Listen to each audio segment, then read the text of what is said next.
Assalomu alaykum, hurmatli aziz hamyurtlar, aziz shaharsabzliklar. Sizlarni mana ko'rib turganimizdan juda mamnunmiz.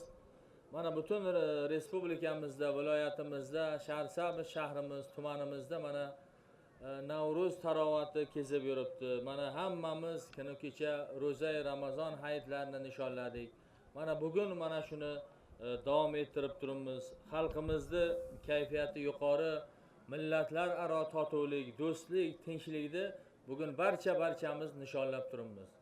Agar e'tibor beradigan bo'lsak, oxirgi yillarda muhtaram prezidentimizni shaxsan rahbarliklarida, o'zlarini boshchiliklarida butun respublikamizda misli ko'rilmagan darajada islohotlar amalga oshirilyapti.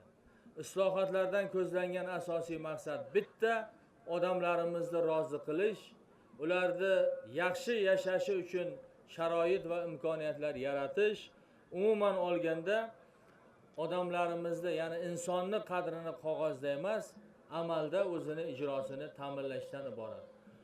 Mana bo'ladigan bugungi festivallar, millatlararo totuvlikni tarannum etadigan mana shu festivallar buni o'zini namoyon etib turibdi, o'zini ko'rsatib turibdi. Mana hozir maydonni aylanib ko'rib yuribmizki, odamlarimizni qanchalik o'zlari yashayotgan hayotdan mamnunligini, ertangi kunga bo'lgan ishonchlarini, bir-birlari bilan aka-uka, og'a-ini bo'lib, quda-anda bo'lib yashayotganliklari, bu hammasi mana shu oxirgi yillarda muhtaram prezidentimizni yaratib bergan keng imkoniyat va sharoitlarning namunasi o'zini isbotini topib turibdi.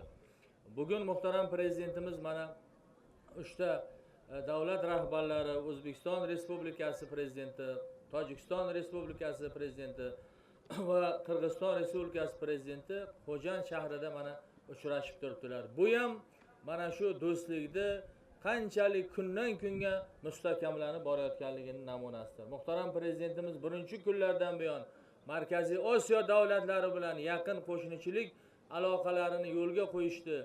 O'zlarini dasturlariga kiritganliklari, eng asosiy e'tiborni mana shunga qaratayotganliklari ham bu fikrimizni isbotidir.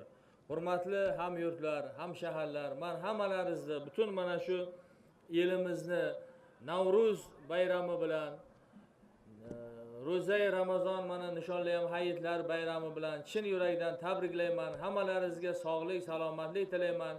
Albatta mana bu yerda ko'rdik, barcha xalqlarni vakillari bilan uchrashdik. O'zbek xalqi bag'ri keng xalq ekanligini yana bir bor o'zini isboti topib turibdi. Mana tojik millatiga mansub xalqlarimiz, turkman millatiga, qozoq millatiga, rus millatiga, arab millatiga, butun yoki tatar millatiga mansub xalqlarimiz hammalari bir ota, bir onani farzandidek ahil inoq yashab kelyaptilar. Hech qanaqangi boshqa bunga ta'rif beradigan so'zni o'zi yo'q. Albatta mana shunday ulug'vor kunlarda barchalaringizga mustahkam sog'lik, uzoq umr tilayman. Hech qachon kam bo'lmaysizlar.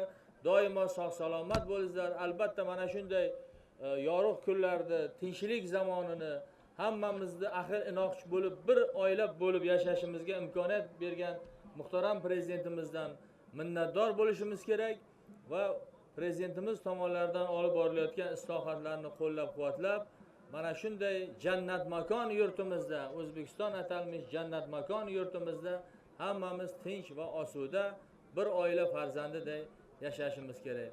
Men bu yerda ko'p oqsoqollarimizni ko'rib turibman. Mana uzoq tog'dan tushib kelgan, Sorakdan, Sarchashmadan, G'eylondan tushib kelgan oqsoqollarimizni ko'rib turibman.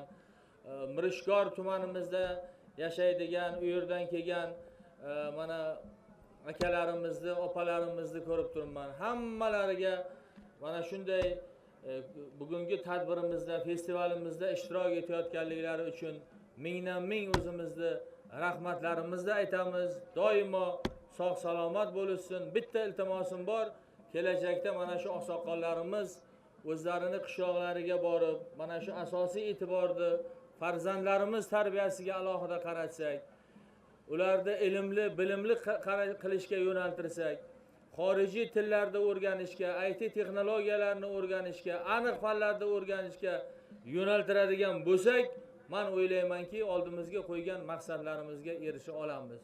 birorta qishloq, birorta mahalla muhtaram prezidentimizning nazarlaridan chetda qolgani yo'q.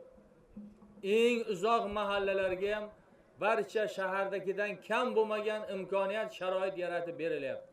Yaqinda prezidentimiz 142,5 milliard so'm faqat suv uchun ajratib berdilarki, mana shu 85 ta suv bormagan mahallaga suv chiqarib beryapmiz. Bu bilan ularda tomorqasi obod bo'lyapti, qishloqlari obod bo'lyapti, uy joylari obod bo'lyapti. Uzoq tog'li qishloqlarimizni mana yo'llarini rejalashtirganmiz. Birgina mana shu G'ilon turistik markazi foydalanishga topshirilishi munosabati bilan endi mana qarorlar chiqdi, qurilish jarayonlari boshlanadi. Faqat va faqat yo'l qurilishi o'ziga prezidentimiz 30 million dollar mablag' ajratib berdilar. Bu degani u yo'limiz, boradigan yo'limiz juda keng bo'ladi, yorug' bo'ladi va butun xalqimizga xizmat qiladi. Yana bir bor bugungi festival bilan, bugungi bayram bilan barchalaringizni tabriklayman. Doimo sog' salomat bo'linglar. Yaxshi dam olib, bugun mana taniqli san'atkorlarimiz ham kelishgan. Men o'ylaymanki, barcha bugun yaxshi dam olib, yaxshi kayfiyatda uylariga qaytib, oldida turgan barcha maqsad muddaolariga erishadilar.